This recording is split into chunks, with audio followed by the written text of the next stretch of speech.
And hey everyone, welcome back to the Wondershare DrFone channel. My name is Francisco. In today's video, I'm going to talk about one of the best Android tablets that you can possibly get your hands on in 2022. This is my review of the Samsung Galaxy Tab S8 Ultra, so let's dive right in. Now, before you ask, this tablet is built really well. You get a glass sandwich with metal around the corners, which all feels very sturdy and very premium. This is definitely a better build than what you will find on the iPad Pro, if you ask me, and I have to commend Samsung on their use of materials here. You actually get 4 speakers with this device. They sound really good for a tablet. They have more depth than other tablets as well that I have tested, so in terms of hardware, this tablet really is amazing. And you also get the pen, which is much better shaped than before, and it is way more comfortable to use overall. And speaking of which, executing gestures with the pen is really easy and really comfortable.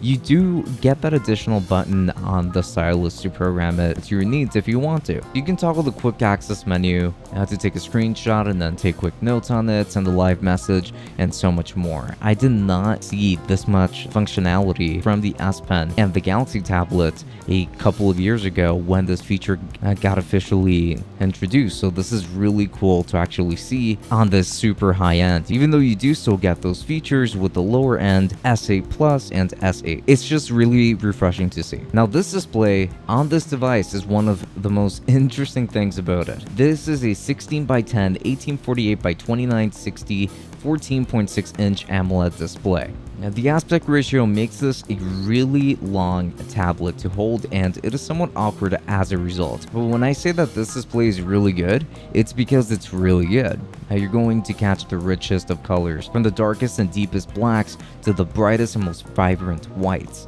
If this is easily one of the best displays that I have seen on any tablet and even on any laptop to this day. Samsung really outdid themselves with their display technology this time around. And when it comes to specs, this particular unit features a Snapdragon SM8450 CPU, an Adreno 730 GPU, 8GB of RAM at the base, 128 gigs of storage at the base as well. And this is not expandable, so you better decide on how much storage you want from the get-go. And this also has an 11,200 milliamp hour battery, which is actually pretty massive for a device like this. The hardware on this is really impressive. Let's go ahead and take a look at the cameras. So no matter the specs of the actual cameras themselves, since this is a tablet and most people really just don't take a lot of pictures with tablets, the quality is really good. I used it mostly for photography, but I can say with confidence that it is a pretty fantastic tool overall. I used it in portrait mode to take some pictures, and portrait mode was surprisingly good on this tablet. I wasn't expecting to see the same technology on this tablet that we have seen on their smartphones so far, and portrait mode is just blown completely out of the water here. And not to mention that I am just really confident that this tablet will be fantastic for remote work and for just being able to do Zoom calls and things like that. So if you're somebody who wanted this for productivity and the camera quality was something that concerned you, don't be alarmed, because this is a really good camera.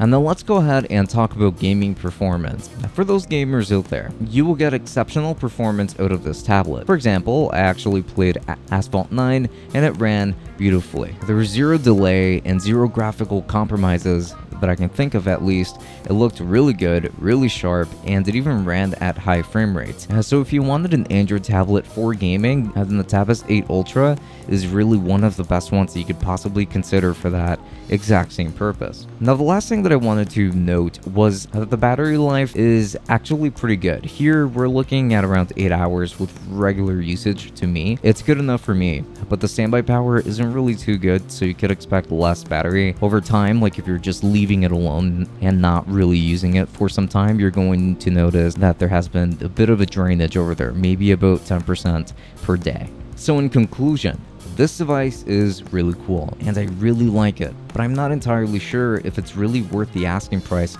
of roughly $1,400. It's just a lot to ask for a tablet like this, and I think that you might as well get a laptop for productivity. But if you wanted to do some Android gaming at the highest end possible, then I am sure that this device will make you happy. So think well about your purchase, because this tablet definitely is not for everyone. It's for people who want the absolute best out of Android in 2022 and simply will not settle. And now this has been Francisco from Wondershare DrFone, and please make sure to leave us a like if you like this review and subscribe to our channel for more content just like this moving forward. So until next time, have a good one and enjoy.